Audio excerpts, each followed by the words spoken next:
இன்னும் ஒரு 1.5 மாசத்துல எலெக்ஷன் வரப்போகுதுங்க. இந்த திமுக மேல வந்து என்ன சொல்றான் எதிர்க்கட்சிங்க?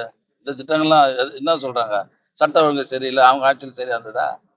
பெண்களுக்கு பாதுகாப்பு இல்லன்னா, எங்க என்ன பாதுகாப்பு இல்ல? சும்மா தேர்தல் வர நேரத்துல வீணா நல்லா இருக்கிற ஆட்சி மேல ஒரு களங்கத்தை ஏற்படுத்தி ஆட்சி கெட்ட பெற வரணும்னு சொல்லி தான் புதுசு புதுசா கொரோனாவில் எந்த அளவுக்கு பாதிக்கப்படுதுன்னு உங்களுக்கு தெரியும். கொரோனாவில் எந்த அளவுக்கு இந்த எம்எஸ்எம்இ நிறுவனம் பாதிக்கப்படுது உங்களுக்கு தெரியும். அதை தூக்கி நிறுத்த வேண்டும் என்பதற்காக சுந்தரதேவன் கமிட்டி ஓய்வு பெற்ற ஐஏஎஸ் ஆஃபீஸர் சுந்தரதேவன் தலைமையில் ஒரு கமிட்டி ஃபார்ம் பண்ணி அந்த குழு அறிக்கை கொடுத்தாங்க.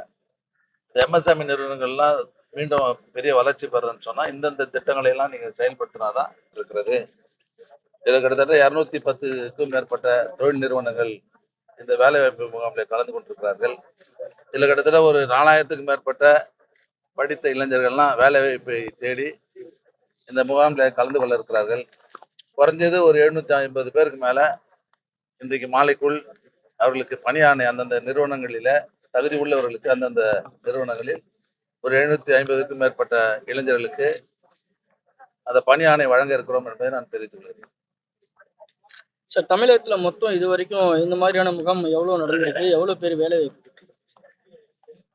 எங்க கணக்குப்படி 23 லட்சம் பேர் இந்த தனியார் நிறுவனங்கள் கூட சேர்த்துருக்கிறோம். நேற்று கூட முந்தானத்து கூட சட்டமன்றத்தில் அந்த துறையினுடைய அமைச்சர் பேசினாரு. என் துறை இல்லைன்னா கூட அந்த துறையினுடைய அமைச்சர் பேசியிருக்காரு. இன்னைக்கு இது அதாவது எல்லா மாவட்டங்களிலும் குறைஞ்சது ஒரு 4 மாதத்துக்கு ஒரு முறை இது போன்ற வேலைவாய்ப்பு முகாம்கள் அடுத்தடுத்து எல்லா தொகுதிகளிலும் தொடர்ந்து நடைபெற்று இருக்கிறது. இது இப்போ மட்டும் இல்லை, 2006-11 நாங்கள் தான் அந்த துறையினுடைய அமைச்சராக நான் பொறுப்பேற்கிற போது கலைஞர் தான் உத்தரவிட்டு எல்லா மாவட்டங்களிலும் தனியார் நிறுவனங்களில் படித்த இளைஞர்களுக்கு வேலைவாய்ப்பை உருவாக்கி தர வேண்டும் என்பதற்காக இது போன்ற முகாம்கள்லாம் அமைக்க சொன்னார். அது நாங்கள் தான் ஆரம்பித்தோம். அப்போ இது தொடர்ந்து போன ஆட்சியில் நின்று போச்சு. மீண்டும் நம்முடைய மாண்புமிகு தமிழ்நாடு முதலமைச்சர் அவர்கள் இப்போது ஆட்சி பொறுப்பேற்று இந்த 4.5 வருஷத்துல எல்லா மாவட்டங்களிலும் அந்தந்த குறிப்பா தொழிற்சாலைகள் எங்கெல்லாம் அதிகமா இருக்குதோ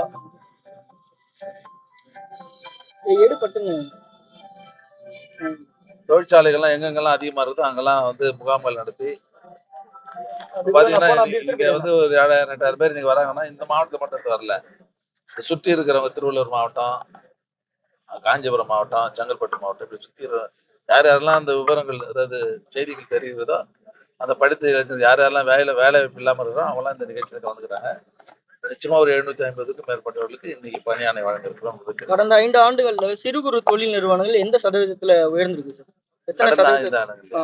இந்த 5 ஆண்டுகள்ல இந்த 5 ஆண்டுகள்ல இன்னைக்கு இந்தியாவிலேயே டாப்ல இருக்கிற மாநிலம் தமிழ்நாடு தான். இப்போ புள்ளி விவரங்களோட சொல்ல முடியுமா? பர்சன்டேஜ் வைஸ் ஏதாவது சிறு குறு தொழில் நிறுவனங்கள் கடந்த ஆட்சியை ஒப்பிடும்போது உயர்ந்ததுக்கு உண்டான சதவீதங்கள்?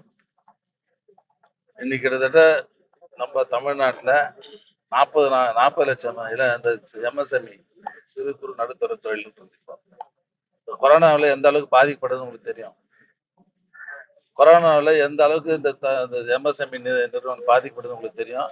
அதை தூக்கி நிறுத்த வேண்டும் என்பதற்காக நம்முடைய தலைவர் மாண்பு முதல்வர் அவர்கள் சுந்தரதேவன் கமிட்டி ஓய்வு பெற்ற ஐஏஎஸ் ஆஃபீஸர் சுந்தரதேவன் தலைமையில் ஒரு கமிட்டி ஃபார்ம் பண்ணி அந்த குழு அறிக்கை கொடுத்தாங்க.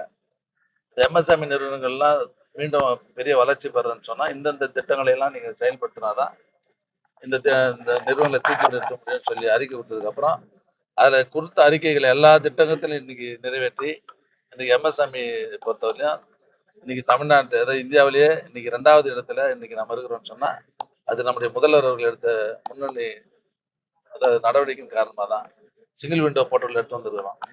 அதுக்கு முன்னே வந்து ஒவ்வொருத்தருக்கும் போய் அனுமதி வாங்கணும். ஒரே இடத்துல அனுமதி கேட்டவுடனே எல்லாத்தையும் வாங்கி கொடுத்துருவோம். அண்ணல் அம்பேத்கர் தொழில் முன்னோடிகள் திட்டம் இந்தியாவில் வேற எங்கேயுமே கிடையாது. தாழ்த்தப்பட்ட பின்தங்கி இருக்கிற மக்கள்லாம் வந்து தொழில் முனைவராக உருவாக்கணும்னு சொல்லி பண்ணியிருக்கிறோம்.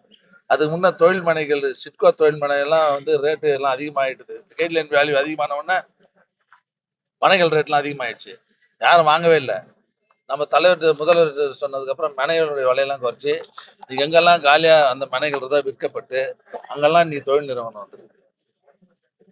டெட்ஸ் திட்டம் எடுத்து வந்துருக்கிறோம். அபெக்ஸ் திட்டம் எடுத்து வந்துருக்கிறோம்.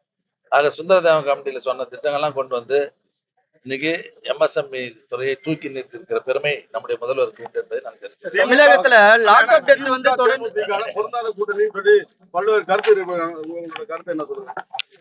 எதிர்கட்சிக்காரர் அப்படித்தான் சொல்லுவான். சார் தமிழகத்துல லாக்அப் டெத் வந்து தமிழகத்துல லாக்அப் டெத் வந்து தொடர்கதை ஆயிட்டு இருக்கு. நம்ம பல்லாவரத்துல இருக்க புனிதன் கூட சமீபத்துல இறந்திருக்காரு. அது எப்படி பாக்குறீங்க சார்? பாஜகவை சேர்ந்த நயினா நாகேந்திரன் தான் அடித்தளத்துல பதிவு செய்திருக்கிறார்கள். அதே போல தாவாய்க்காவை சேர்ந்த அருண்ராஜ் ஏங்க எலெக்ஷன் இருங்க, இன்னொரு 1.5 மாசத்துல எலெக்ஷன் வரப்போகுதுங்க. இந்த திமுக மேல வந்து என்ன சொல்றான் எதிர்கட்சிக்கு? இந்த திட்டங்கள்லாம் என்ன சொல்றாங்க? சட்ட ஒழுங்கு சரியில்லை, அவங்க ஆட்சியில் சரியா இருந்ததா? பெண்களுக்கு பாதுகாப்பு இல்லைன்னா எங்க என்ன பாதுகாப்பு இல்லை?